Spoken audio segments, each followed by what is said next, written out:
All right, we're on Facebook Live. We're recording here.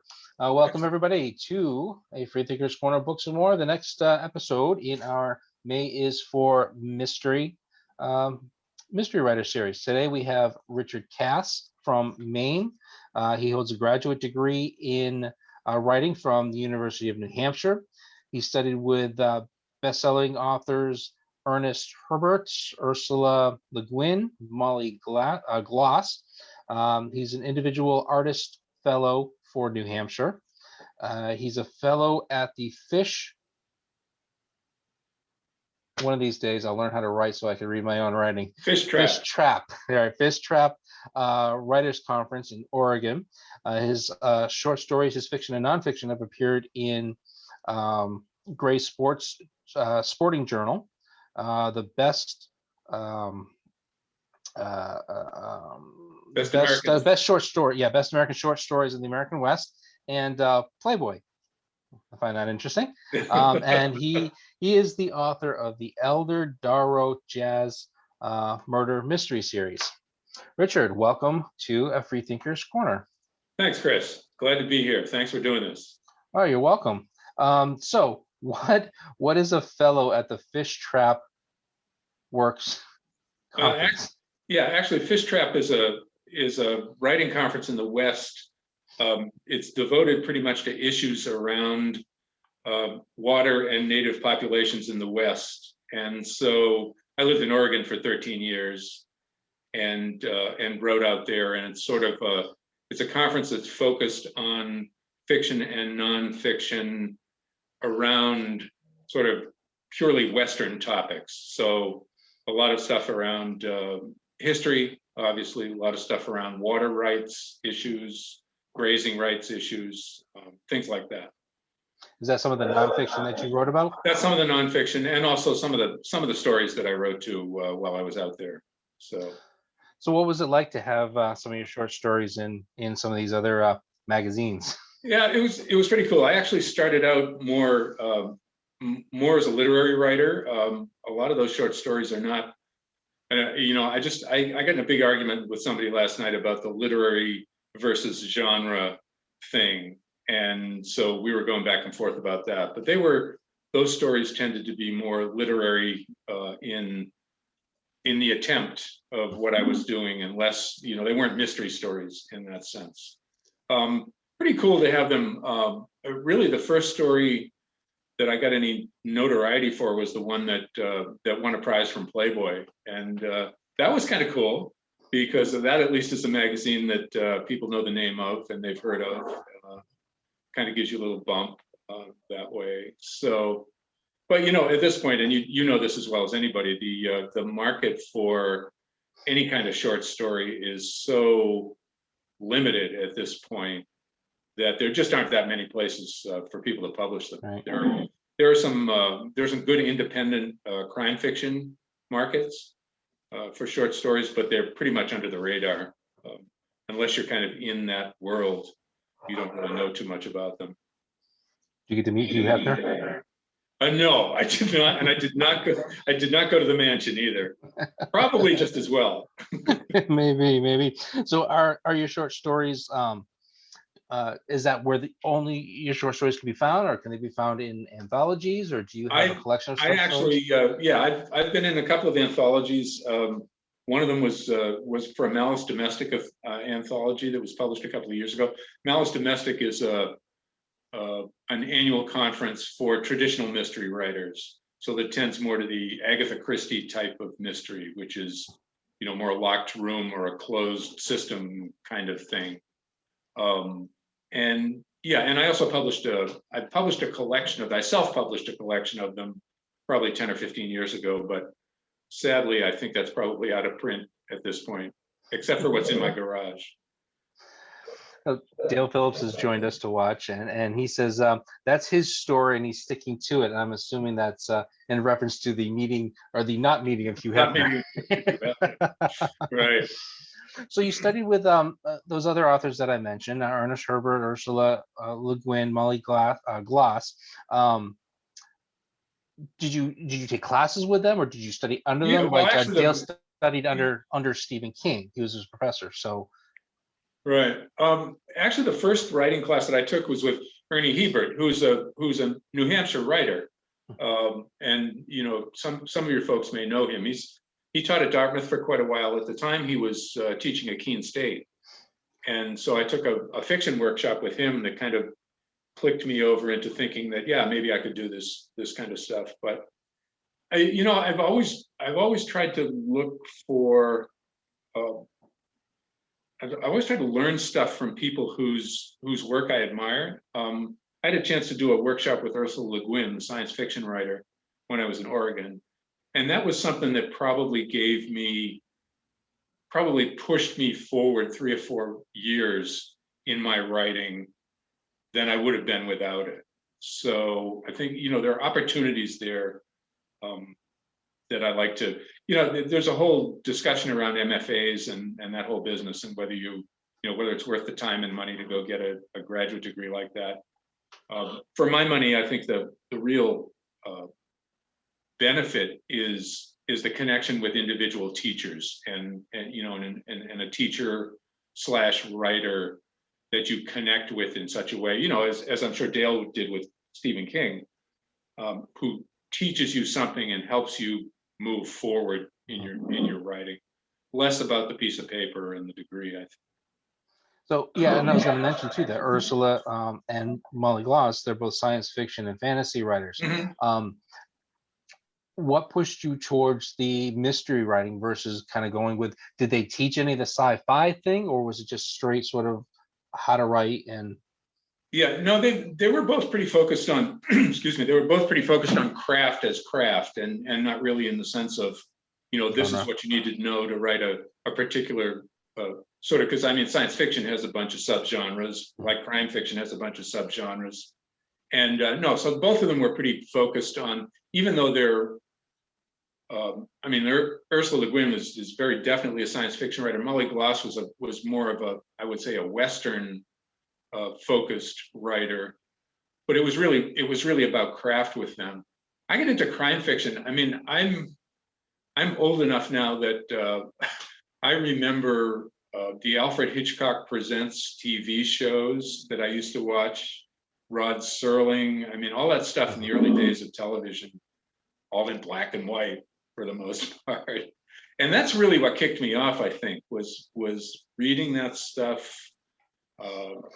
Rex Stout, the Nero Wolfe stories, those kinds of things. And so really, you know, I came to it as a reader first. And then I think what all writers get to at a certain point is, what would it be like to be on the other side of this? What would it be like to try and write something like this? And so that's kind of the mindset that I went into, was like, you know, I like these well enough. Maybe I ought to try writing and seeing what I could do with it. So when did you start writing? Was it when you were getting your graduate degree from UNH, or did you write as you were a kid and then?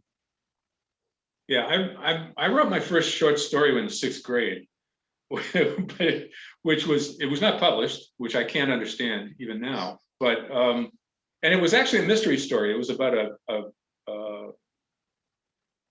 very valuable stamp that somebody had stolen and hidden inside a magnifying glass or something like that, as much as I can remember it. So yeah, I wrote a lot of poetry when I was an undergraduate. I thought I was going to be a poet for a while, and that's what I studied. I went to Colby in Maine and came out with a degree in English there. But I didn't get really serious about I think writing for publication until I started to do my graduate work. And you know, my mindset going into the MA program at UNH was, is my stuff good enough, not really to compete, but does it kind of match up with the quality of things that other people are writing? And essentially it was like, do I keep doing this or do I not keep doing this? Did you start with short stories? Did you start trying? Was your first thing just to try to throw out this big, huge novel or something, or did you just start with the short stories and then? No, it definitely started with short stories. Of course, like the MFA programs and the master's programs are all kind of focused on short stories because that's the length of something you can do in a workshop. It's pretty hard to get the focus of a novel in a couple of semesters or 3 semesters at a master's program. So yeah, I started out writing short stories, as did most of the people in my program. The first novel that I wrote was actually the first book in the Elder Darrow series. Took me 10 years to get it done, and but it got done and it got published finally. But that was really my first attempt to do a novel length kind of thing. That's a little bit better than Dale did. It took him 30 years, I guess, to get his first one, right, Dale? So did you when you were writing the short stories for school, did you think, were you starting to think about novels and just starting to kind of plan for them, or was it just strictly just the short stories for now, and then later on came, I think I'm going to try my hand at writing a novel?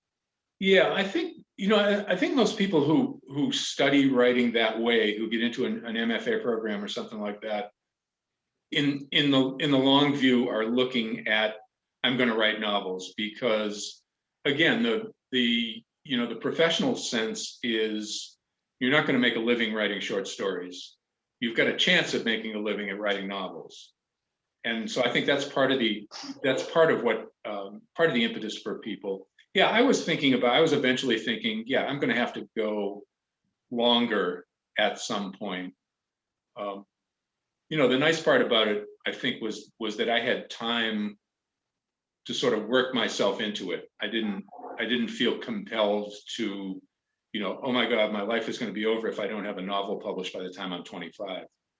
I think people put a lot of pressure on themselves that way. What do you think was more beneficial? Was it beneficial going through the graduate program, or was it more beneficial working under those other authors? Or you wouldn't have worked under those authors if you hadn't been in those programs? Yeah, no, I think I still would have worked with those authors. I think the benefit to my graduate program was strictly in being around other writers who cared about what they were doing. And again, it's the kind of thing, when you're in a room with writers, they know your pain, right? they know what you're going through. You can talk to them in ways that people who are not trying to do that work don't necessarily get. So it was that sort of being in the tribe kind of thing, and also the individual contacts with other more professional, more accomplished writers that sort of drew you up, made you want to up your game and write better and learn how to write better for those kinds of things. So in terms of the degree, I mean, I wound up with the degree, but unless I were thinking about a career in, I guess, college teaching or something like that, which is about maybe as dicey as trying to write novels for a living at this point. Yeah, it was really the relationships, I think, with people. What's more difficult for you to write? Was it the short stories, or was it the novel? Or were they just two totally different things? Well, they are two totally different things. But I think in terms of like words per hour or something like that, short stories are really hard for me, because they're so concentrated, and they're so, especially if you're talking about literary short stories, they're usually a smaller idea than what you're dealing with in a novel. And so to compress everything around that one idea is a lot of work. In a novel, you can kind of spread things out a little bit. You can ease your neck a little bit. You can talk a little bit more. Your characters can sort of open up a little bit more. But in a short story, everything's got to be really compact and squeezed in, and everything has got to make a difference to the story. Mm-hmm. Well, you were working towards your degree at UNH. You studied with Thomas Williams Jr. and Joseph Moninger. Mm-hmm. Who are they? How did they contribute to your writing career? Well, Joe Moninger, I think, actually still teaches at Plymouth State. He was on a one-year deal at UNH because I think Tom Williams was off that year, and I think he was replacing Tom Williams. Joe is he's about my age now. I think he's a very good writer. I think he's underestimated a little bit. He's written several really good novels. He's written a couple of really good books about fly fishing, which is kind of interesting. He was one of the first people who read my writing that sort of said to me, "Yeah, you can do this." Which, I mean, as you can imagine, is a big thing, Right. Especially you going in, as I did, going into the program, like, can I do this? What level am I going to accomplish? That kind of stuff. The interesting thing about Tom Williams, who was much beloved at UNH, he was there probably 30, 35 years, National Book Award winner, wrote pretty serious set of novels about a fictional New Hampshire town. He was kind of the star of the writing faculty, I think, while I was there. And so, again, it was a matter of kind of putting your work out in front of somebody with that level of skill and that level of art, and having them essentially validate the fact that you may not be as good as you're going to get, but you're serious about what you're doing, and you're doing a decent job at it. So really, those are the kinds of things I took away from those two instructors. So what is an individual artist fellow? That was a program. I don't know if the state of New Hampshire still does that. It's essentially the state level equivalent of the National Endowment for the Arts individual artist grant. So they you put in an application with your background and some samples of your writing and things like that, and then they go through a jury, and the jury awards. I think the year I did it, it was a $2,000 award, and we had a ceremony up at the State House and so forth. So it was a nice little sort of career perk thing, something nice to put on your resume. And your books have been nominated for awards, and they won a couple awards. Yeah, the first book in the series, which is called In Solo Time, actually won the Maine Literary Award in I can't remember what year it was, but three or four years ago. And then the second book was a finalist as well. So yeah, they've done pretty well with Maine readers anyway, even though they're about Boston and they're not really about Maine. We tend to be a little bit more open. So you said your first book is In Solo Time. It's part of the Elder Darrow mystery series. You have what, 5 or 6 books? I've got 5, and the 5 books. The 6th one is coming out in November. Right. So In Solo Time, it's the origin story of Elder Darrow, Dan Burton, Allison Summers, and a bucket of blood that was the Esposito. Chronicles the beginnings of Elder's struggles with sobriety, how he came to own the Esposito, and the vicious murder of a jazz guitarist and his sometimes girlfriend on stage of the bar.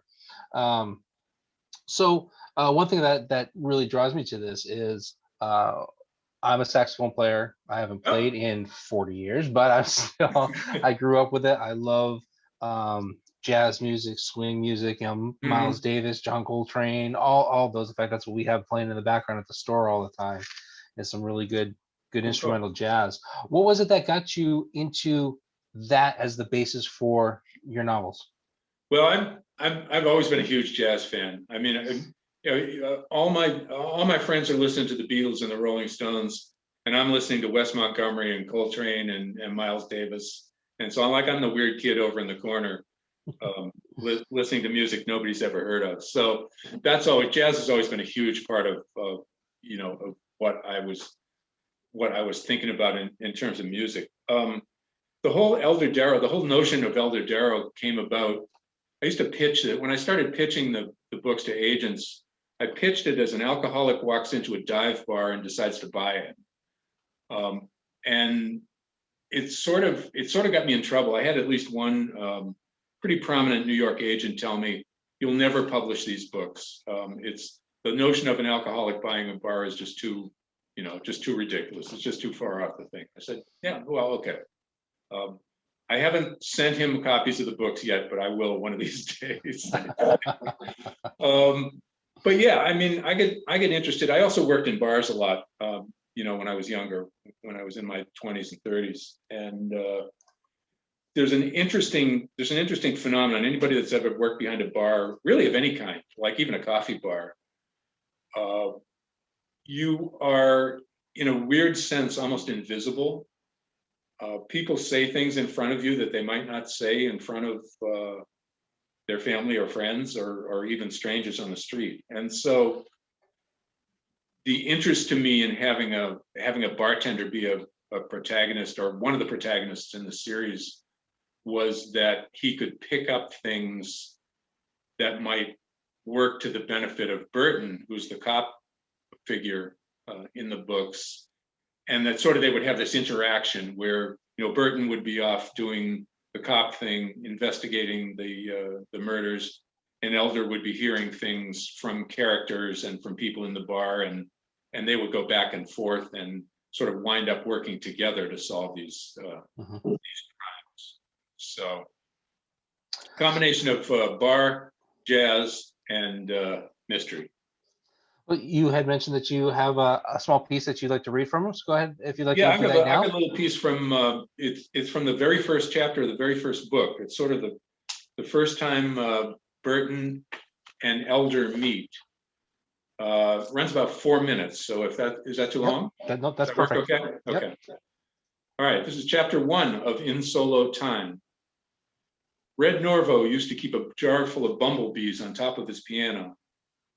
Burton drained the foam from his whiskey sour and wrapped the foot of the glass on the bar. That's the hairiest Norvo story there is. I leaned against the back bar, making the hanging glasses tinkle. He denied it in a downbeat interview right before he died.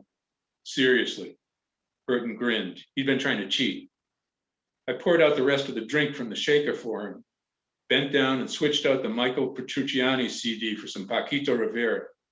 Maybe a little Latin would warm the place up. My place now, the Esposito, owned and operated by Elder Darrow. My last chance at straightening out. All 44 by 50 feet of it, 16-foot tin ceilings and the 12 metal stairs. Same number as to the gallows, with a steel pipe railing up to the street door. I had that open for the air, though it was only March. A garbage truck stopped out on Mercy Street, drowning a high note from Paquito's sax. Off to the left, a triangular stage sat in the corner, big enough for a trio as long as none of them was fat. Concrete subfloor peeked up through the black and white checked linoleum in places, but only when the lights were up. A forest of chair legs pointed up, like fingers telling me where to go. That's how much fun owning the place had been so far. I lit a Camel. It was 11 a.m. and Burton was my only customer so far, but he wasn't likely to arrest me for violating the city's indoor smoking ban. His cop mind only engaged for murder. The mesh in his brain was too wide to hold anything smaller. Here's one thing I know you don't know shit about, he said. He'd been trying to cut down the drinking since the first of the year, but he hadn't outrun his thirst yet. And I'd skated out to the edge and back of Planet drunk enough myself to know what it looked like in other people. If I hadn't been dry for a year and a half, we would have been drinking buddies. I buffed the counter in front of him. Fred Archambault, Norvo's so-called biography, substantially plagiarized. I stubbed out the cigarette, which had tasted like chewing a wooden match, and washed my hands in the bar sink. That's worth a beer if you can prove it. I grabbed a knife from the junk drawer and opened a red mesh bag of limes. Not only was Burton a fan of the music, he read books about it. My attention span hadn't recovered from those 20 years of serious drinking yet. I was starting to wonder if they ever would. I used to read the Russian novelists for hours at a time. Mr. Tolstoy, Dostoevsky. Jack Runestone, he said, Bumblebee's Flight, 1973. He tapped the heel of his glass on the bar top again. I'll take your word for it. I popped out the Paquito, pushed in Bill Evans. Some days you just couldn't get the music right. A framed poster from the Newport Jazz Festival, signed by George Wine, shimmied on the wall as the garbage truck pulled away from the curb. I popped the cap on a Heineken and pushed it across. You having music tonight? Saturday. Piano player from the music school. Trad jazz, fusion, any good? You stopped beating your wife? I haven't actually heard him play. Cy recommended it. Burton's pager beeped 3 times. He grimaced as if he thought he'd turned it off, grabbed his cell phone and walked off toward the empty stage. I finished slicing the limes, rinsed off the cutting board, and racked it in the dishwasher. Moving faster now, Burton snapped the phone shut and swept the money off the bar into his pants pocket. I was glad I'd already tipped myself. I hate these, he said. Sidewalk diver. I didn't know you covered the suicides too. He drained the bottle and belched quietly. Everything's a murder until I say it isn't. His shoes rang on the metal stairs going up. I slid his empty into the carton, wiped down the place where he'd been sitting, and assumed my position against the back bar, ready for anything, even another customer. One thing that I really appreciate, especially at the beginning of a book, is setting the scene or setting the stage for everything, which this definitely does. You have your bartender, your detective, just the Esposito, and everything. Enough detail to get an idea of what the place looks like, what the people are like, their sort of their personalities, without having to wait 3, 4, 7 halfway through the chapters or halfway through the book before you really find out who these people are. Is the Esposito modeled after a real place, or is it just all from your imagination? It's actually, I mean, people ask this about characters too, right? It's like, is this character? We'll get to that too. Right. But it's like a lot of characters. It's a composite. I mean, I probably worked in 7 or 8 different bars over the course of my bartending and restaurant career. And it's like anything else. You take the elements. I mean, you want it to be unique. You want it to be interesting, and so you take the elements that you think are most likely to capture people's eyes. It's not really in the description here, but there are also pictures of jazz musicians. There are also pictures of the famous Bobby Orr shot flying across the goal mouth. And pictures of Larry Bird. So it's a very sort of Boston feel to what's on the wall there too. Well, as you were reading it, I got the idea that you were, one, either your mixed drinks, or 2, you were a bartender. So, and you answered how long were you a bartender, and where did you attend bar? No place anybody's heard of, probably. I probably tended bar off and on for 10 years in different places. I also had a job for a while helping. I don't know how to explain this. Helping colleges start pubs, because there was a point in Maine, especially, where they loosened the drinking laws so that you could actually have a pub on campus. There was a time, children, before back in the day, when you could not drink legally on the campus of a school. And so I had a job for a while helping people get those kinds of things started. So I had some experience in different campuses doing that kind of stuff too. But yeah, it's an interesting job. It's obviously it's not a job for a family person. It's not a job for anybody that wants any other kind of nightlife than working in a bar. But what kind of bar did you work in? Was it jazz bars or just clubs in general, or mostly on the dive bar side, I would say. And the big fight was always who got to decide what the music was.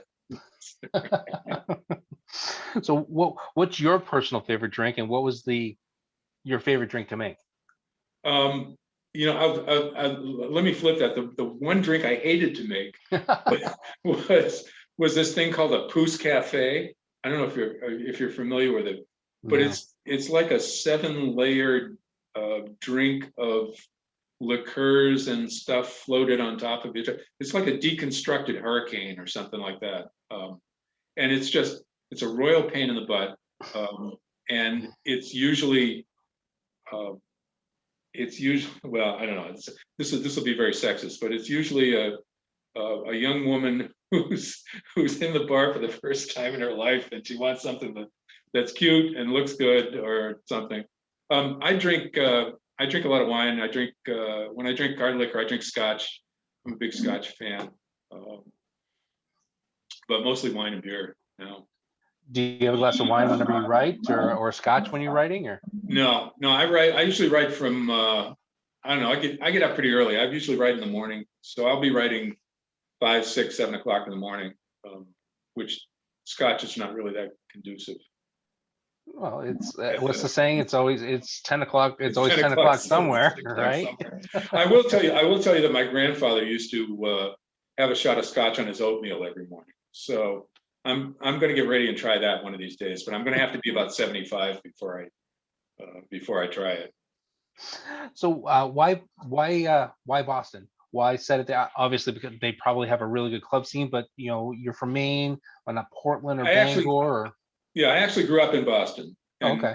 and went to high school there, and was there probably, and came back. When I was in school in Maine, I used to go back to Boston. My parents still lived there right through the end of the 70s, the early 80s. So I was pretty familiar. I mean, really, when you start out writing, especially a first novel, you're looking not to make things hard on yourself. I was looking not to make things hard on myself. So I knew Boston, I knew my way around, I knew the city, I knew streets, I knew, places, restaurants, bars, I knew where things were. And so that was easier to me than inventing a whole city out of nothing and then trying to keep track of it later. So when you write all these streets names and stuff, did you use real places? Did you change the name of the places, but kind of still kept the character of the establishment? So if somebody who's familiar from Boston would recognize the place, even though it was a different name.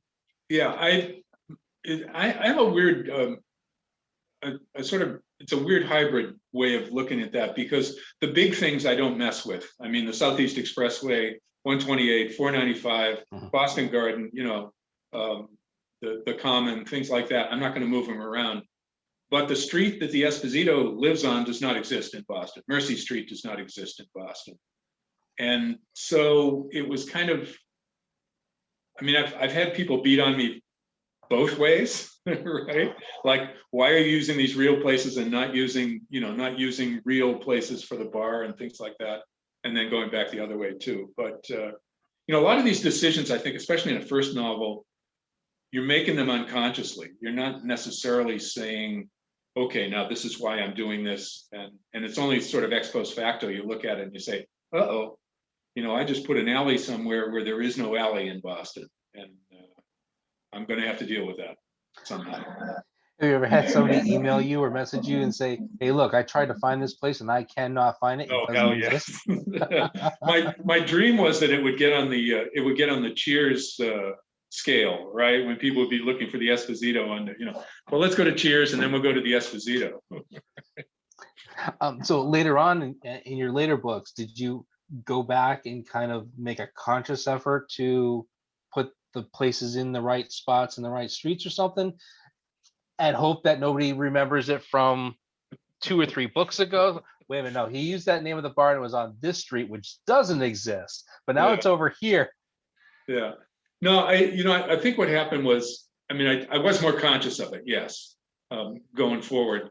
And I think what I did was I tried to draw a line that said, okay, if Burton's in a car and he's driving from the South End to Mattapan, or he's driving, to New Hampshire or something like that, he's got to follow these roads. I mean, I can't call 93 something that it's not. Right. I can't call 495 something that it's not. I can't call the Boston Common something that it's not. But I still felt comfortable kind of when you get down to really local kinds of things, making stuff up. because it's no fun if you can't make stuff up. Right. Um, so um, uh, so you had mentioned your characters way back. You had mentioned your characters. You take a little bit from everything. Would somebody recognize themselves as some of your characters, or are they really? Did you have an? Okay, well, here's a question. Did you have in mind what your characters would look like, or did you just start writing and all of a sudden he has brown hair and blue Mhm. eyes, and somebody has blonde hair and green eyes, or something like that? Or did you already Yeah. have a vision of what you wanted them to look like? I had a general vision. I think one of the conscious decisions I made was that both of these guys in the first book, probably if you had to date it, the first book probably takes place in the late 80s. So I pegged both of these guys, Burton and Elder, who are the two, they're sort of co-protagonists, right? I mean, they're two different points of view throughout the series.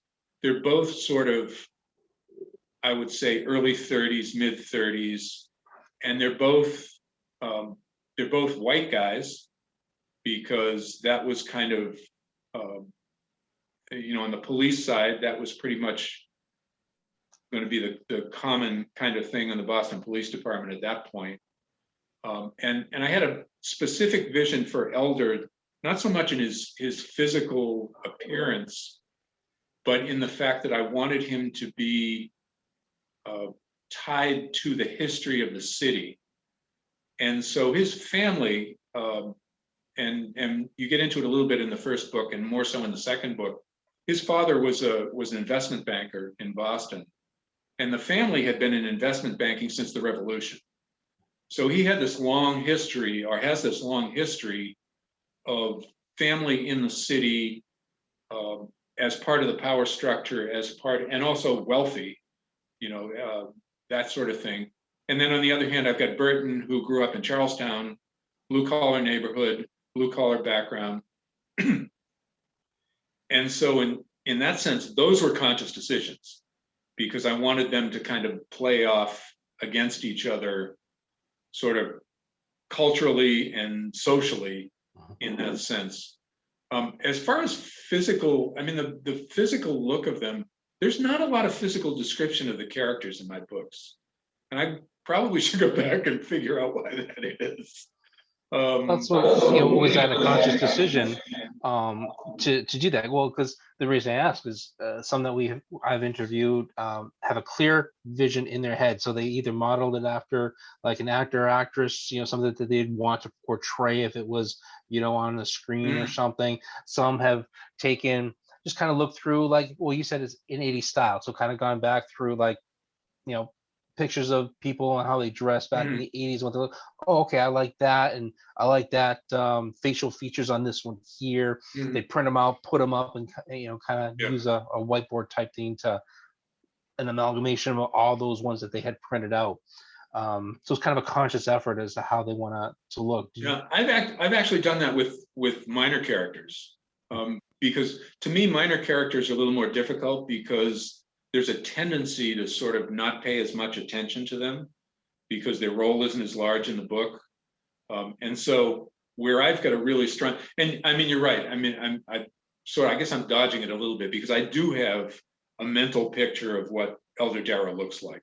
I do have a mental picture of what Burton looks like.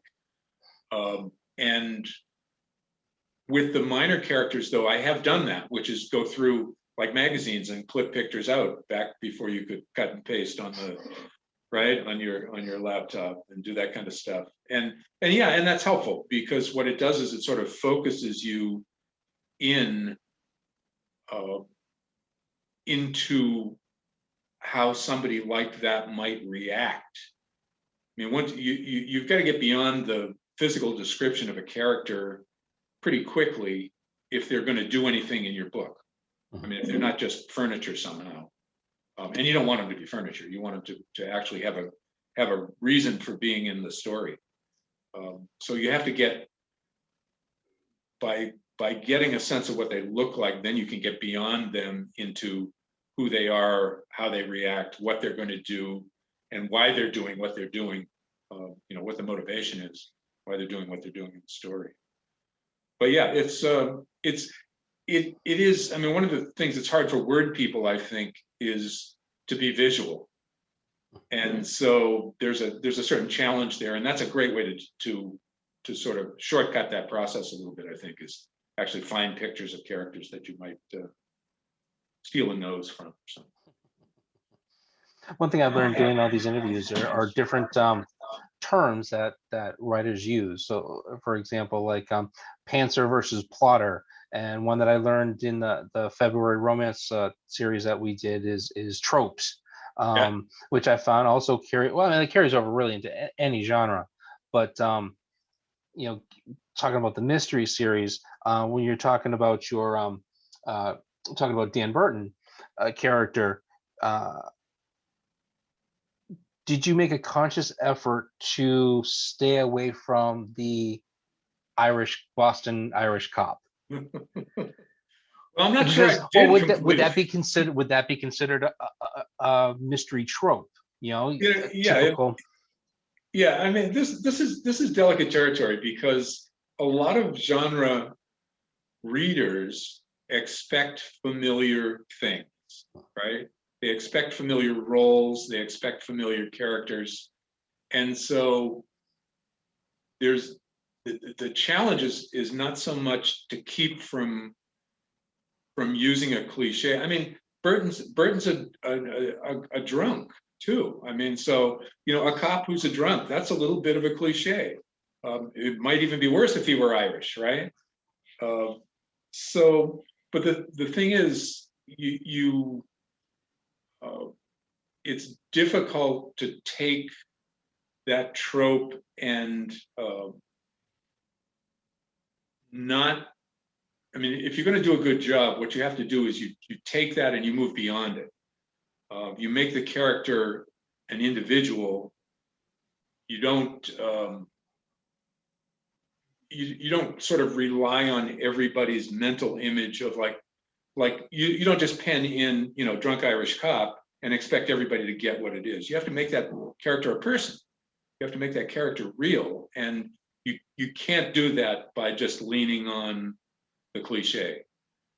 You really have to. So if you're going to, and actually there's a danger, because if you use the cliche, then you've got to work even harder to make it not be a cliche, if that makes any sense. Yep. But the whole pantser plotter thing is very interesting, because I heard an interview with George R.R. Martin not too long ago, where he couches the pantsers and the plotters as architects and gardeners, which I thought was kind of a neat way to put it. So the people that plan everything out are the architects, right? They're like, okay, we're going to build this. We got square edges, and we got, you know, here's all the list of materials and things like that.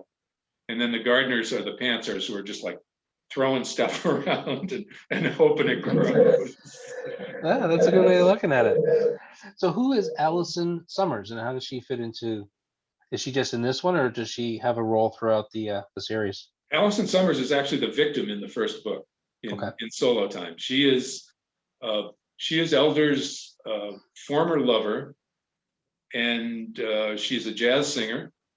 She has decided she's left Elder before the book starts. She's left Elder to go to New York because she has a chance to take her career to the New York level, to make a splash for herself there. She has a very troubled mental health history, and so she's on some pretty serious antidepressants and things like that. And essentially, what happened is, before the book starts, she and Elder make a pact that Elder will not drink as long as she keeps taking her pills. And so the book kicks off with the news that Allison Summers has dove out a window in New York and killed herself. And Elder gets into the investigation because he doesn't believe she would have broken the pact with him.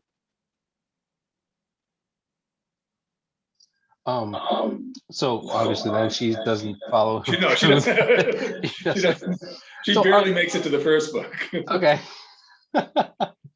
It just sounds like she has such a prominent role in the beginning of it, but Are each of your books standalone? 'Cause, I mean, one thing obviously with a series is you have your main, in this case here, co-protagonists. Mhm, There's probably some growth in them throughout the books, either forward, maybe sometimes a little backsliding or whatever. mhm. Um, are people able to pick up Sweetie Boggin's sorrow and still get an idea of the characters and what's going on, or do they really need to start, with book one? Yeah, I think I think they will stand alone. It's kind of interesting because there's two-part answer to the question, really.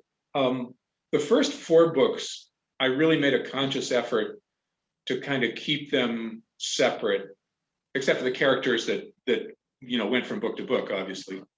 But the there are always some little bits that will carry over, just because these characters, these people have memories. They have connections to what happened in the previous books, and occasionally, someone will mention something that happened in the other book.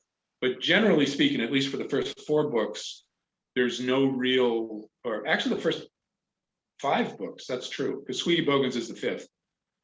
There's no real sense that you need to read them either in order, or you need to read them all to get a full arc of what's going on.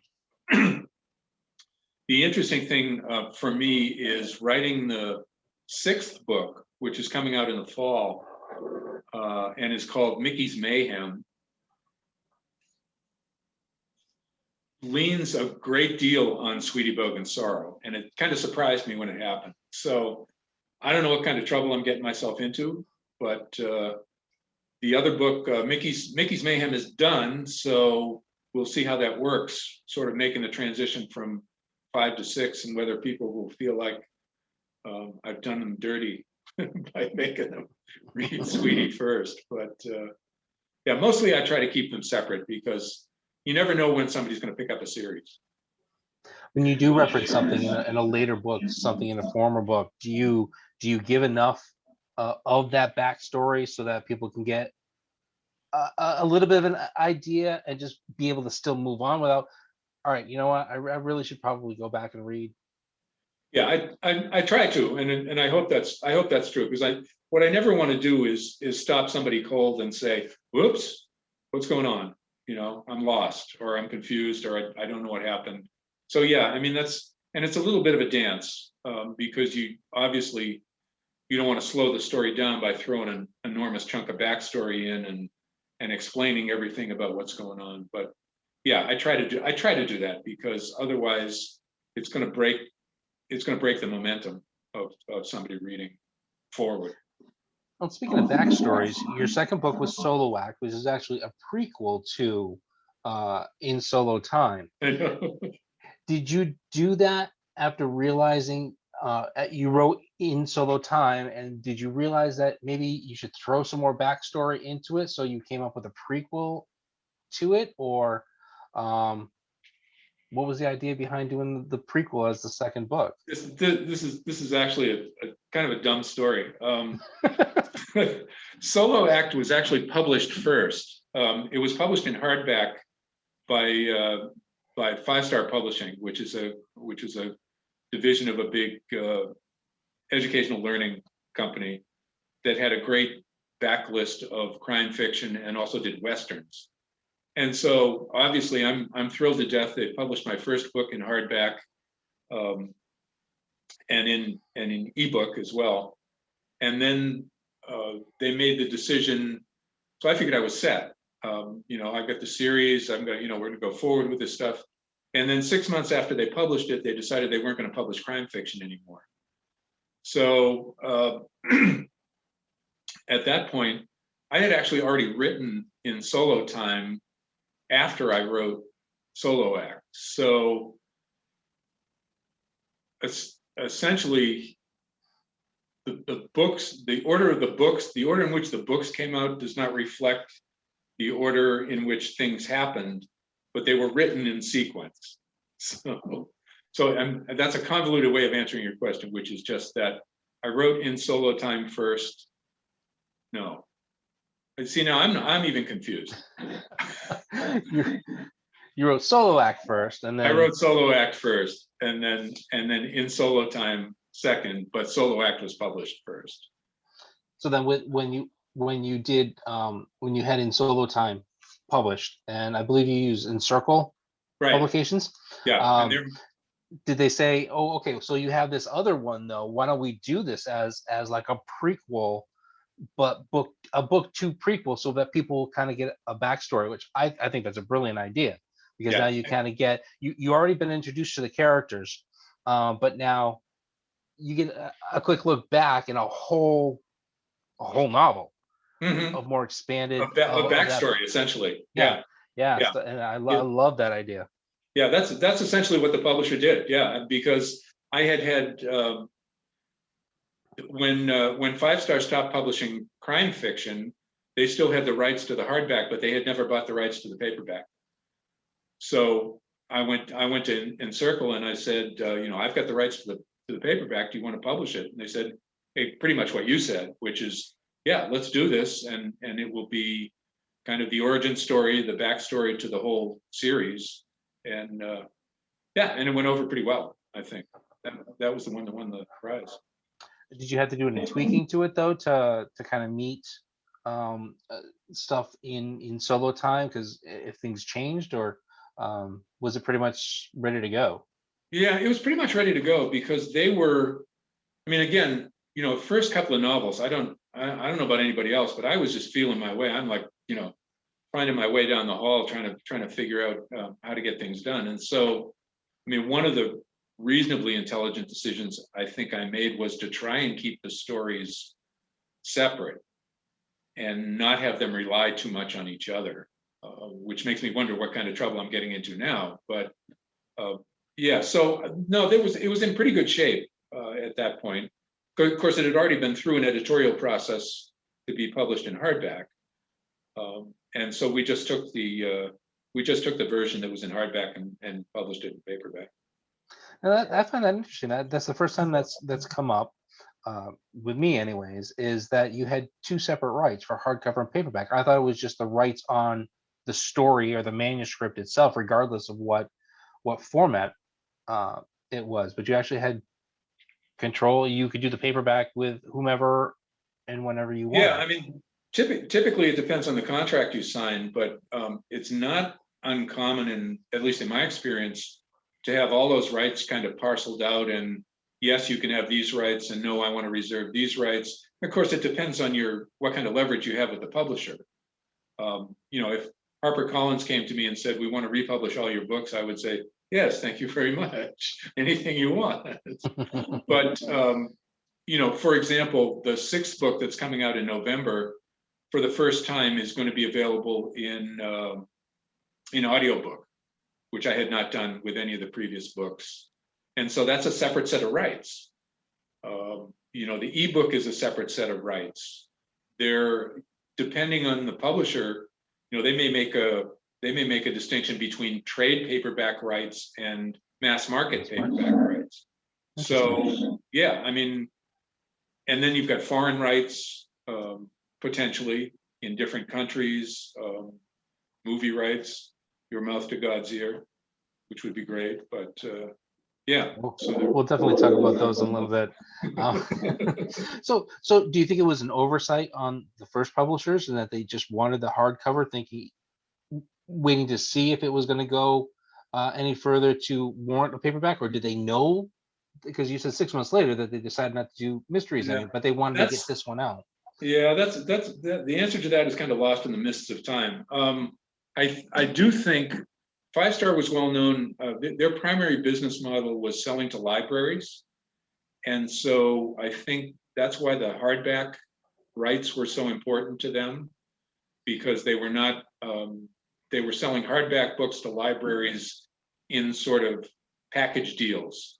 So a library would go to Five Star and say, okay, I want 3 of your books a month for the next year in the crime fiction category. And sort of like, I don't care what they are, but I want crime fiction. And so I think they just weren't focused very much on other forms, on other formats.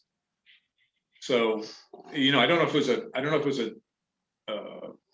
a conscious decision or just an oversight, but it certainly made my life easier, because when they finally remaindered the hardback, I got all the rights back, and everything was fine. So for all those who are listening now and later, aspiring writers, make sure you know your rights before you sign Absolutely. contracts. Well, this is why you really need an agent, if you're going to sign a contract, because the contract, publishing. I say this to pretty much everybody I run into, and all my writer friends are pretty much in agreement that it's one of the most screwy businesses, at least from the standpoint of being a writer and being a publisher, that you could get involved in. It might not be as crazy as the movie business, but it's getting there. And the contracts are very convoluted and of course in legalese. So unless you're a lawyer, you don't have a lot of hope there. A good agent will save. I mean, the agent that I had at the time really saved my butt in a couple of ways. Not the least of which was she got me a little bit more money than I would have gotten on my own, but also saved me from making contractual mistakes that would have had long-term effects if the series had gone on with the same publisher. So yeah, would not try to do it on my own. Let's talk about the rest of the series. So after Solo Act, which is your second book, the second book prequel, I know. is Burton Solo. Talk about that. Burton Solo was my attempt to give Dan Burton a book of his own. And actually, I mean, to be perfectly honest, I think it might be the weakest one in the series, because I lost a little bit of Elder in there. But it was an experiment, and we try to do. I mean, anybody who's writing these things, especially in a series, does not want to walk down the same path every time. You want to try some different things. I liked the way it came out. It didn't get as good a response as some of the other books did, which is why I say it's probably not one of the best. But it gave me a chance to flesh out the Burton character a little bit more, and I think that probably had good effects going forward into the other books. Because I had really been focused on Elder Darrow the first two books. Right. Would you think later on maybe doing like a Burton Solo or Last Call 3.5, just sort of so where you try to give him a little bit more solo time in this book? Would you think about doing maybe a minor character as a novella or a side story? A couple of the fantasy romance writers, they've done that, and they have it on their website. And I've mentioned this before in other interviews, where they have their tons of series, but within their series they have their 4 or 5 books, but then they have listed offshoots of minor characters stories and from their perspective. Do you ever think of taking some of these and doing that? I haven't thought seriously about it, but I would certainly do it if I came across a minor character that grabbed my attention. I think the most likely one for that to happen is probably Mickey Barksdale, who's the gangster, sort of the chief gangster character that shows up in 3 or 4 of the books. And he's got a very prominent role. Excuse me. He's got a very prominent role in the 6th book. And so, yeah, I could see doing that. It would have to be, I mean, a novella is I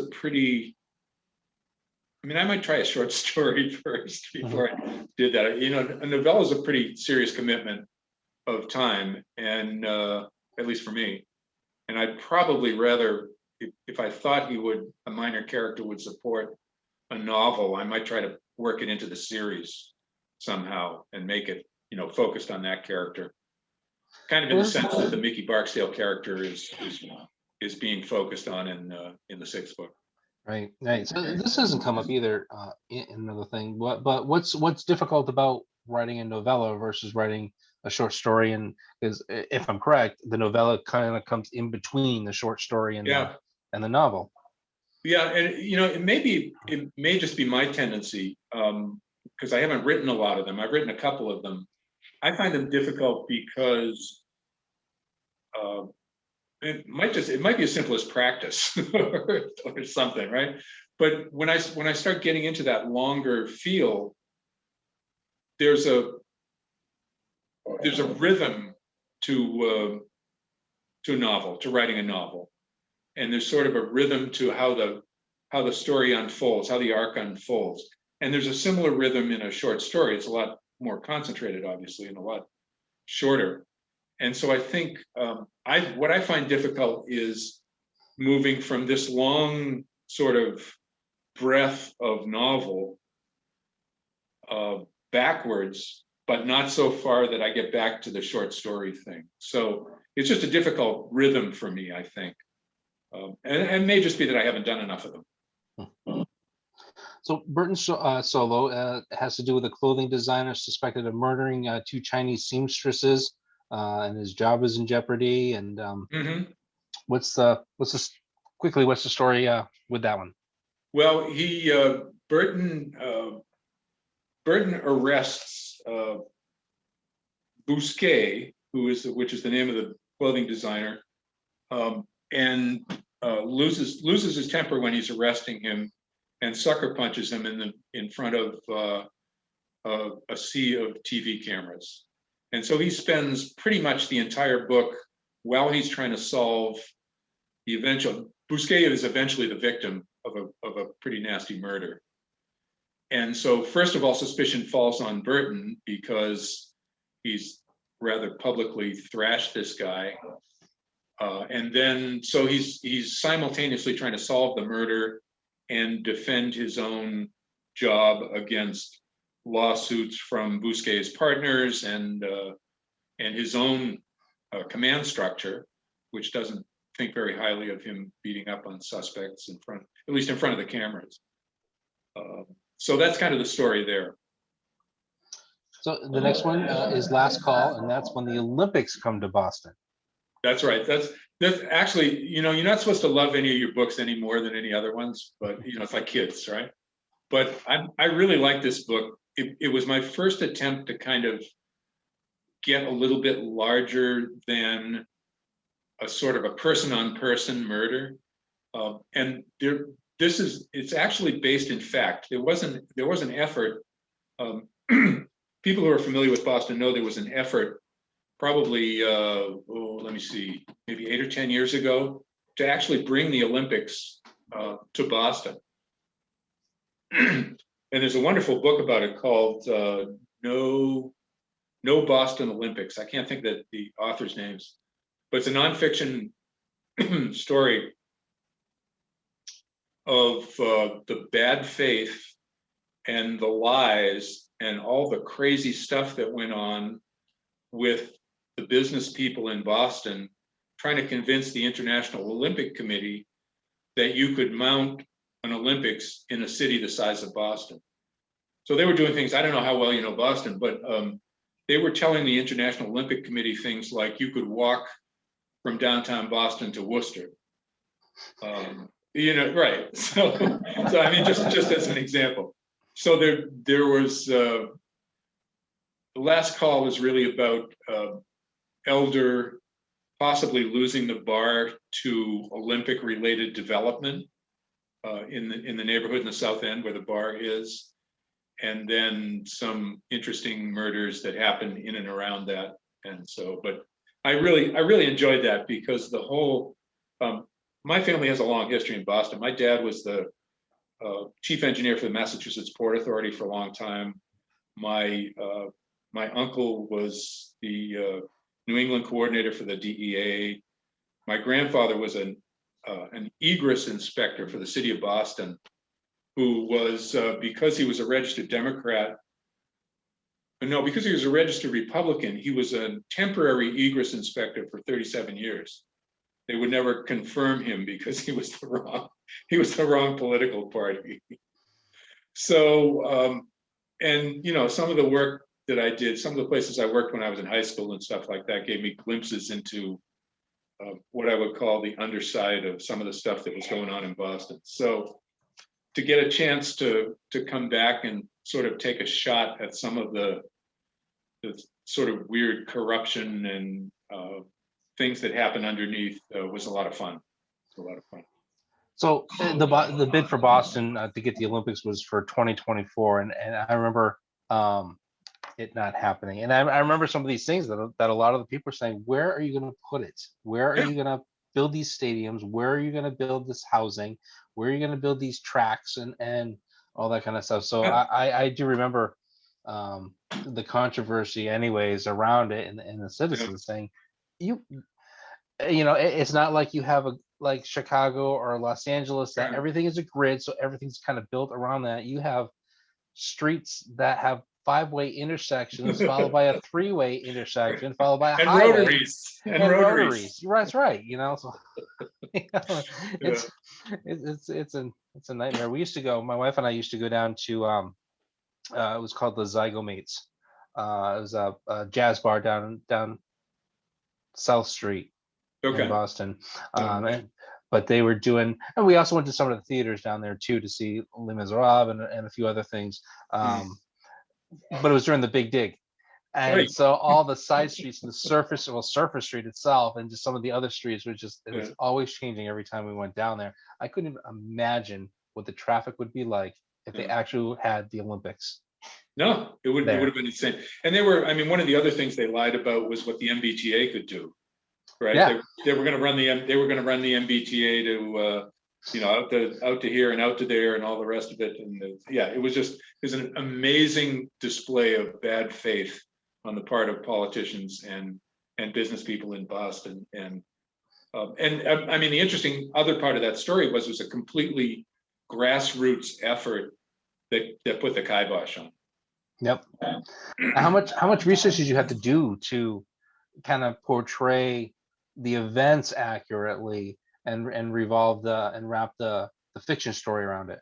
Yeah, I relied very heavily on that book, and I'll have to look up the title of it. I'm pretty sure it was No Boston Olympics, and it was written by a couple of guys who were part of the grassroots effort to sort of bring this stuff to the media and bring what was going on and sort of let things go. And that was pretty much most of the source of what I used, and newspaper reports, at the time and things like that, magazine articles and things. But I didn't get really down into the weeds of it too much. What really got interesting to me was one of the characters in the book had been hoarding real estate with the idea that, when the Olympics actually came to Boston, he was going to make a killing on it. And then he gets killed for his real estate. And there's some other stuff going on. But so I was still trying to stay close to the story and not get too involved in the weeds. But it was such a delicious story. Well, for those who are interested, it is called No Boston Olympics: How and Why Smart Cities Are Passing on the Torch. Chris Dempsey and Andrew Zimbalist. Yeah, that's the one. I'll have to definitely check that out. It's a great set of stories. And it also is a pretty good indictment of the International Olympic Committee and how they operate.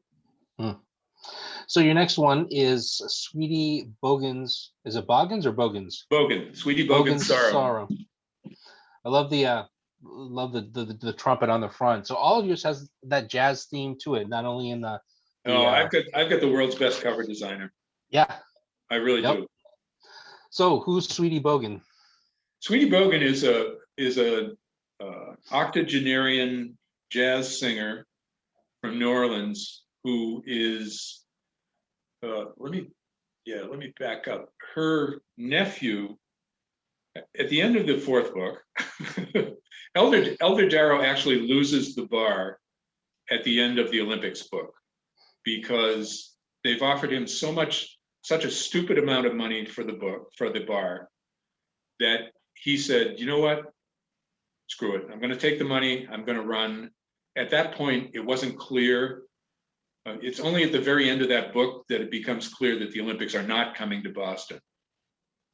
He's already sold the bar and taken the money. So the beginning of Sweetie Bogan's Sorrow, what had been the Esposito is now essentially a fern bar with a lot of Neil Diamond tunes going through on a loop. And it's run by the nephew of Sweetie Bogan. who was this octogenarian jazz singer from New Orleans. And so I'm trying to remember who the actual victim was, because I haven't read this book in a while. Any clues? The fixer. My wife just yelled from the other room. The fixer. The Sweetie Bogan has a man who is working for her, and also for this is where the series starts to pick up some New Orleans jazz kind of connections. There's a gangster in New Orleans named Frank Vincent, who is whose second in command is charged with bringing him young women from Boston. He's taken a liking to what he thinks of as the Boston type, and so his fixer is procuring women for him and convincing them to come to New Orleans and be a companion to the gangster for some undisclosed benefit to them. Whether it's one of them is a singer who wants to get connected into the jazz scene in New Orleans, and so the fixer is the one who actually gets killed. And Sweetie Bogan is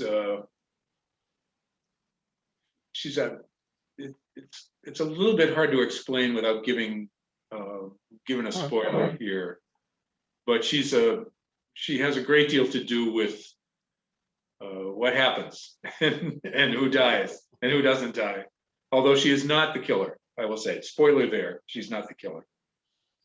So you're finishing your next book, or you're in the process of doing I'm right now, it's due on June 1st, and I'm just now polishing the last bits of it. So yeah, pretty much gonna be done. Non-spoilers on that one? Oh yeah, I can give you non-spoilers. It's called Mickey's Mayhem. We're gonna do, I'm getting interested. One of the things I've done, I talked a little bit earlier about sort of making Burton and Elder Darrow play off against each other because of their differences. Mickey Barksdale and Burton grew up in the same neighborhood in Charlestown. And so you've got the gangster and the cop. They were best buddies in the 3rd grade. And then after that, sort of went their separate ways. And so this book is going to spend a lot of time working that relationship. It connects back to the New Orleans story a little bit, which is what I was talking about before, which was sort of like, there will be some connections there that people might want to read the 5th book before they get to the 6th book. But really the focus is Burton trying to work out his relationship with Mickey, who, as it turns out, may or may not have actually killed somebody. Up to this point, Mickey has been kind of a help to Burton in solving some of his cases because of his involvement in the underworld in Boston. And Burton has kind of not looked very closely at some of the criminal activities that Mickey's been involved in because of the benefit that he's getting out of this friendship with Mickey. But now Mickey sort of throws a wrench into that by apparently killing somebody, and Burton has to deal with that. Now, I read that these were not considered, but portrayed as a jazz noir. Mm-hmm. And so, what is noir? Oh, what is noir? Great question. You got a couple hours. Basically, I mean, the basic understanding of noir, I think, is probably darker themes, darker language and imagery, a little more cynical view of the world. It sort of comes off of the whole film noir thing, which is those 50s, 60s films, black and white films, a lot of smoky, dark Like see, Humphrey Bogart type. yeah, Humphrey Bogart type things. The Postman Always Rings Twice. James M. Cain, some of that stuff. And so, yeah, I mean, as a kind of a subgenre of crime fiction, it's sort of mostly your protagonists generally are not sunny people. They're not optimistic people. They tend to have a cynical view of the world. So it's not a cozy. No, not cozy at all. Bad things happen to people.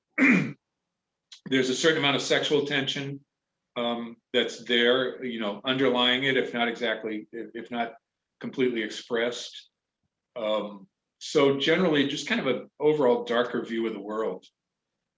And jazz is one of those things that shows up a lot in those noir movies, particularly.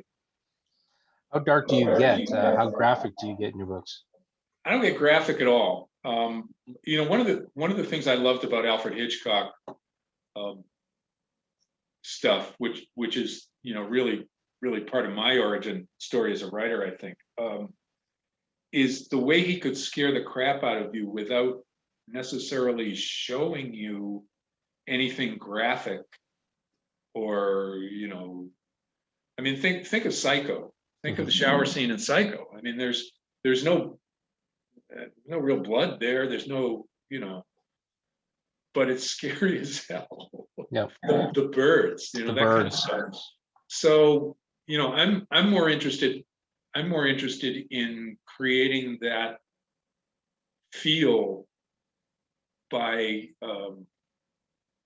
description and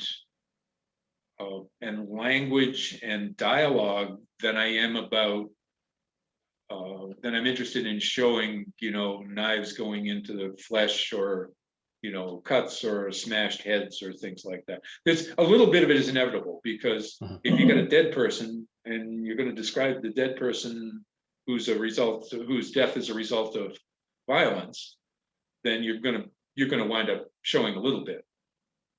It's kind of like writing, not writing what you want people to see. That's an interesting way to put it. Yeah, I would say so. You want to hint at what you want people to see without being sort of, okay, here it is. So just being right out in the open, this is what it is. Yeah. So have you ever tried to, have you gotten feedback from your readers that, okay, this scene, I would have loved to have had a little bit more description in this, or a lot less description in this? And have you tailored the later books for that? And then have you ever tried to maybe push yourself and to kind of see how far you could go as far as the graphicness or the darkness? Yeah, interesting. Two interesting questions. I mean, first of all, I have a whole, I rely on beta readers, when I'm putting the book together. And so I know pretty much what the feedback I get from them. They're usually, some of them are writers and some of them are not. I mean, typically I like to have non-writers be beta readers because a writer sometimes will look at what I'm doing and say, oh yeah, I know where he's going, so he'll cut me a break, basically. Whereas a reader will look at it and say, this doesn't work. So I rely on those people for that kind of stuff. I don't get a lot of feedback from readers, from book readers, from readers outside that process, about things. I would have liked to have seen more of this, or I would like to have seen less of that. And usually, by the time the book's published, it's too late, right?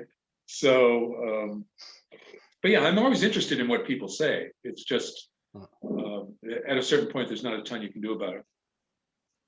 And second half of the question just flew out of my mind. Do you ever think of pushing yourself to see how far? I mean, for example, we have a friend of mine, Al Leverone. He writes kind of thrillers and horrors, but he's not too graphic and not too explicit or anything. But he did write one book called Mr. Midnight to see how graphic, how disturbing he could get, and it really made him cringe after he finished. I mean, it's finished, it's published, it's one of his bestsellers. Yeah, interesting. but he just kind of cringes when knowing that he was able to go that far, and so he Yeah, doesn't. that's really, it's an interesting story. But yeah, I mean, I would do that. I probably wouldn't do it inside this series, because at this point the series is kind of set a set of expectations for readers that it's not going to be that kind of book. Right. It certainly would be interesting to go off and do something like that. I mean, there are things that I want to do in other books at some point that don't fit in with what I'm doing here, and not necessarily more graphic violence kind of things, but more larger issues, maybe, you know, bigger cultural issues, bigger social issues, which is a touchy thing to do in fiction, because you don't want to start getting into sending messages to people and things like that. So I mean, one of the joys of doing the series is that every time you start a book, a certain amount of work is already done for you, right? You've got characters in place, you've got a location in place usually, and so you've got a place to start. But that's also constraining after a while too. So it's like it's a good news, bad news thing. So yeah, what I would not do probably is violate the expectations of my readers for this series, but I would definitely, you know, try something new for another book or another series. Well, like we were talking about the 2.5 or 3.5, whatever. Take the maybe take the villain, the murderer, Yeah, and have kind of a really dark backstory on that. That this really isn't his first one. This just happens to be the one for this particular sure. story. But there's something, Yeah. and just And see how that would dark take it could go. that would take it outside, sort of take it outside the expectations of the series, but still have the connection through the character. Yeah. So with your beta readers, do you look for people who are, or work with people who typically read Oh that yeah. genre, or do you try to go outside of that as well to see if it makes sense to people who really aren't versed in mysteries and stuff, like somebody who reads mainly sci-fi or fantasy? Yeah. Yeah. I look for people that I know are good readers. First of all, I mean, I got some luck because I've done a lot of teaching, you know, like community college level teaching and stuff like that. And so I'm always looking for people. It's like, hey, this person is a good reader. Maybe they don't read crime fiction, but I bet they would have some interesting perspective. And in fact, two of the people who read Mickey's Mayhem for me in the beta stage probably are not crime fiction fans at all, but they gave me great feedback about it. So yeah, I'm not, you know, as I said, I'll look for writers and readers, but I'll also look for people who are outside kind of the group, right? Because they've got ideas, as long as they're readers, they've got ideas about what makes a good book that might be helpful to me. Right. So how long does it take you when you're done with your manuscript, you're done with the book? Do you edit as you go, or do you finish the whole thing or the majority of it, then go back and edit and do your rewrites? How long does that process take you before you move on to your publisher's editors? Typically, and this last book kind of fell into that too, although it was a little bit shorter this time. Pandemic was kind of interesting because I know a lot of people who have had a hard time getting work done. I got a ton more work done in the last year than I was able to do in the year before. So now whether it's good work, I guess we'll leave that up to the market to decide. But excuse me. Typically what I do is I'll do a first draft, bang, start to finish, try and get it all the way through, get something down on paper. And then I will, usually I go through probably 7 or 8 drafts by the time I'm done. The first 2, after that first draft, the first 2, I go through it completely again.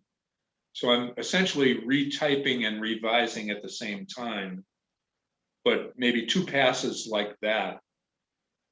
Then I take off my pantser hat and I put on my plotter hat, and I break it down by scene, because I want to be sure that the scenes are going in the right order, and nothing's happening when it hasn't already been set up and that kind of stuff. So it's more of a structural edit kind of thing.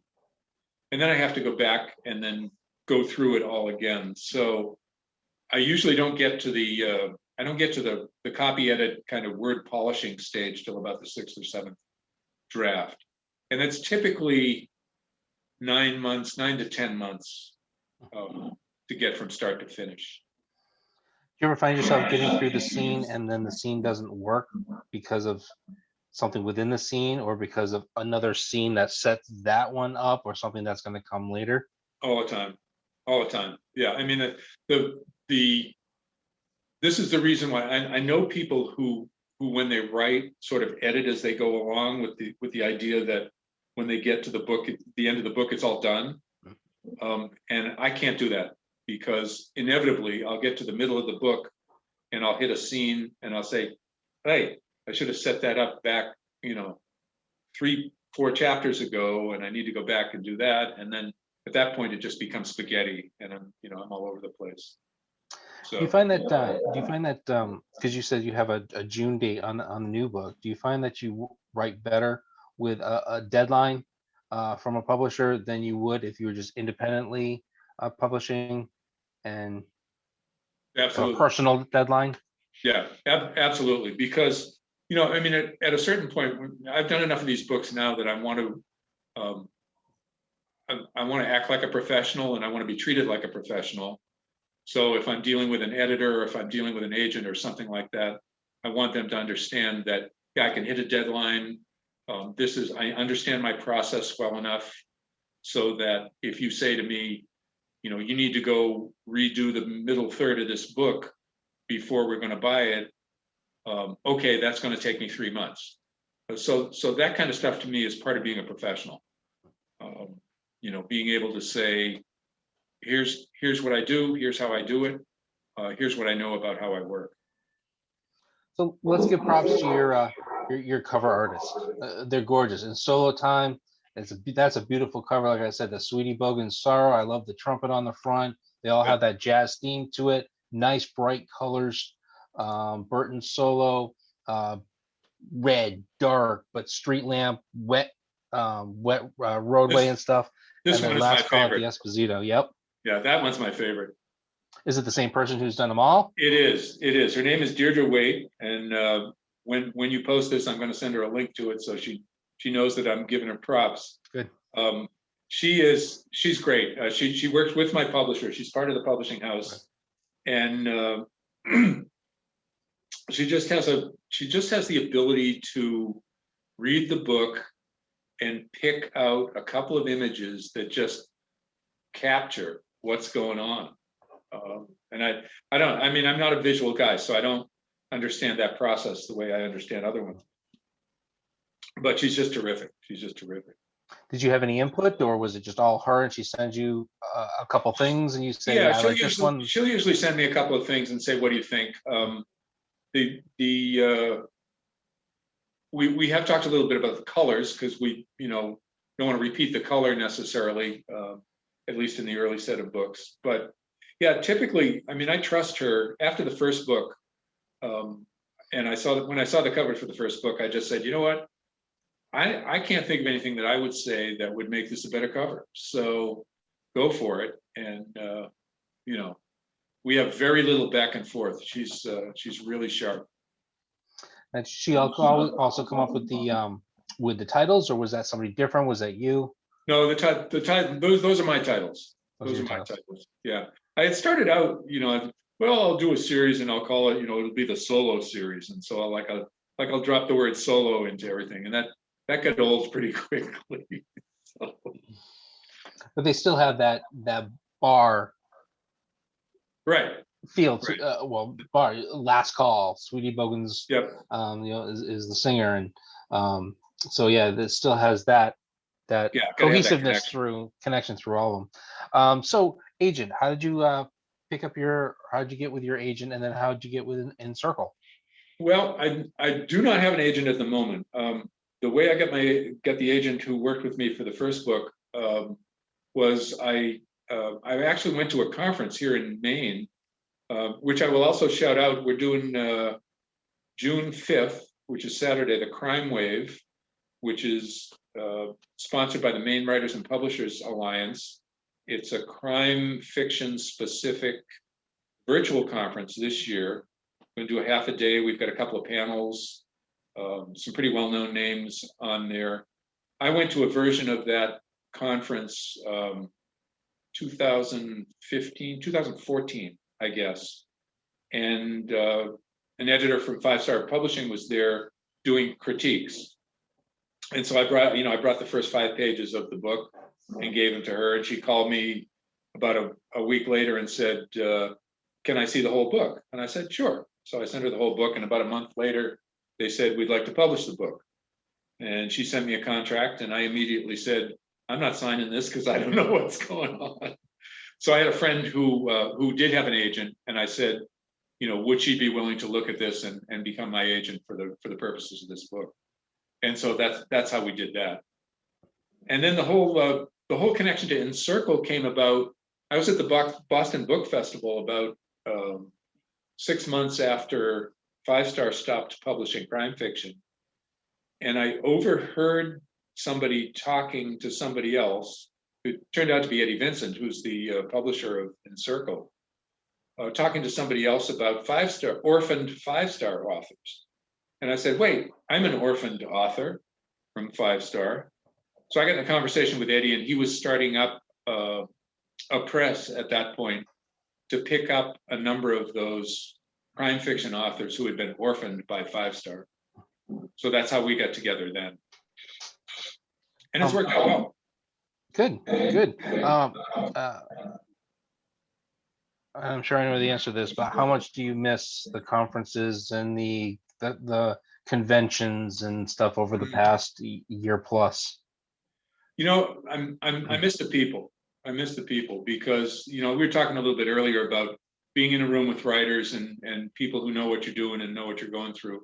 And these crime fiction conferences, that's what they're about. You see people you only see maybe once or twice a year, but you build relationships with them, you build friendships with them, and you get to talk shop. You don't, and you learn stuff because there are always panels and things like that going on. So yeah, I miss them a lot. I think the Boston Crime Bake Conference is actually going to be live this year in November, so that'll be nice. Now, is that the Sisters in Crime? Yeah, it's jointly sponsored by Sisters in Crime and Mystery Writers of America. Right. What do you belong to? Those two, one or both of those organizations? What other organizations do you belong to? I belong to both of those. I think, and Maine Writers and Publishers, which is basically I actually serve on the board for Maine Writers and Publishers. But yeah, I would, if anybody's ever on the fence about heading to one of those conferences, I know a lot of people. I mean, a lot of writers are introverts. A lot of writers are not people. And I think for some people, there's a feeling like, oh my God, the famous authors, and they're not going to want to talk to me and that kind of stuff. Is absolutely not true. It's the most welcoming tribe I've ever been around, and I've been around a few. So I would very much encourage people, if they're thinking about it, to do something like that. As a writer, and you're at the convention to meet fans or whatever, you're selling your books to, and you're talking to people and stuff, but you got to meet the most famous idol or your biggest idol. Who did you fanboy out the most at some of these conventions that you've been to? Ian Rankin. Okay. Hell of a nice guy. I actually started talking to him. We actually were sharing a men's room outside the bar, and we got talking, and it was just one of those weird connection things. But it's pretty easy to do. I mean, there are a lot of big names running around those things, but they're all pretty approachable too. you have any of them come and approach you when you were there?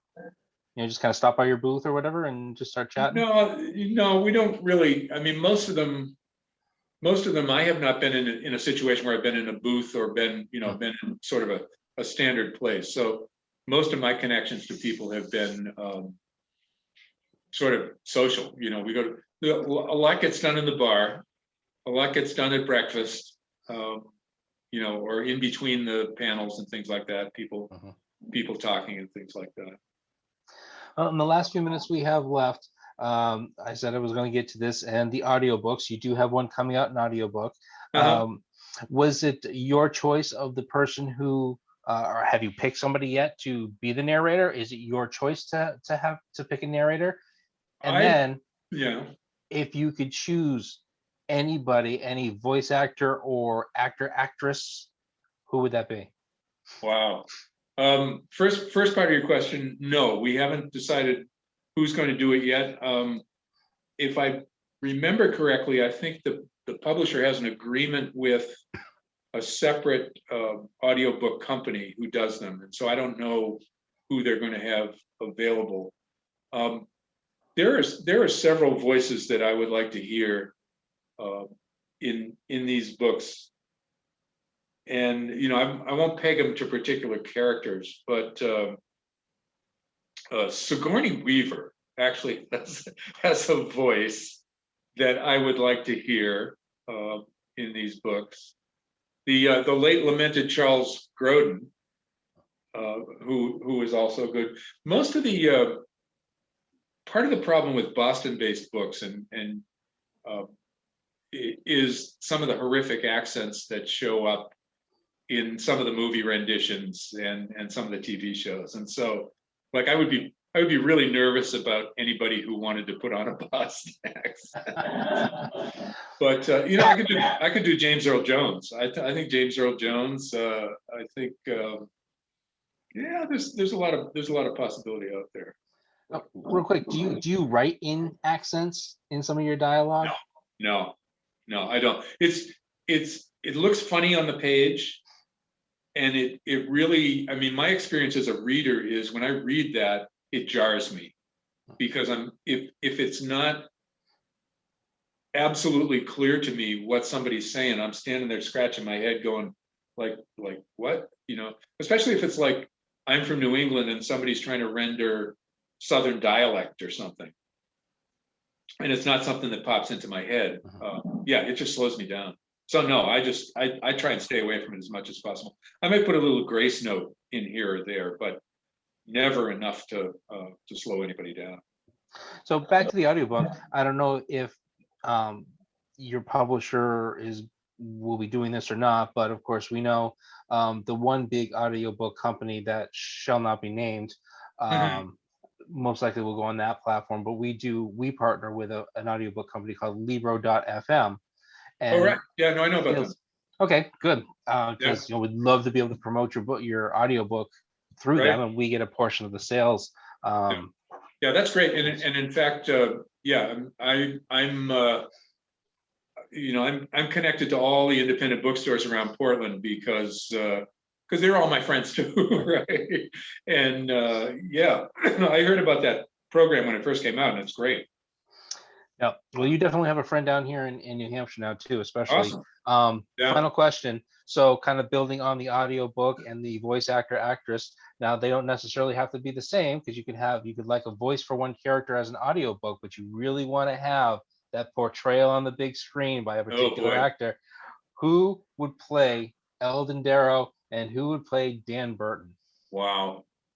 I don't know if you'll believe it that I never thought about this, because I'm not, the chances of these things being made into movies is well, that's why I love throwing them out there. Yeah, no, it's a great question. Dan Burton is probably a little easier, but the actors that are coming to mind are like old school actors. I'm thinking like Carl Malden or somebody like that. But that's a pretty dated reference too. Elder Darrow, boy. Huh. I don't know. I think if you took Robert Redford and broke his nose, I don't know. No, that's probably not. No, I'm sorry. I'm gonna whiff on that one. I'm glad that was the Fair enough. last question and not the first one. Fair enough. All right. Well, thank you very much for being a part. That is the Oh, end. thank Thank you you. very much. This was a lot of fun. And your books will be in the store hopefully soon. Awesome. We'll have the budget to get, I'd love to get everybody's books in the store, but we'll Yeah, definitely put you on the list to have you in the store I when would we love start to doing come down. person Yeah, things. For now, all your books are available through bookshop.org. Again, yeah. another great company that supports independent bookstores. So Mhm. until you can get them straight from us, or you can get them straight from you as well through your Yep, website, which is rjcastbooks.com. that's correct. So that way, of course, we'll keep watching for Libro FM to have your Mhm. audiobooks. We'll do that. And if you're not in the Dover area, but you're definitely in the Portland area, Yeah, I'm sure your books are available at independent bookstores, or just give us a call, and we will get it for you. awesome. Richard, thank you again. Look forward It's to a meeting you, pleasure. Chris, in person. You too. Y'all have a good night. Take care. Thanks.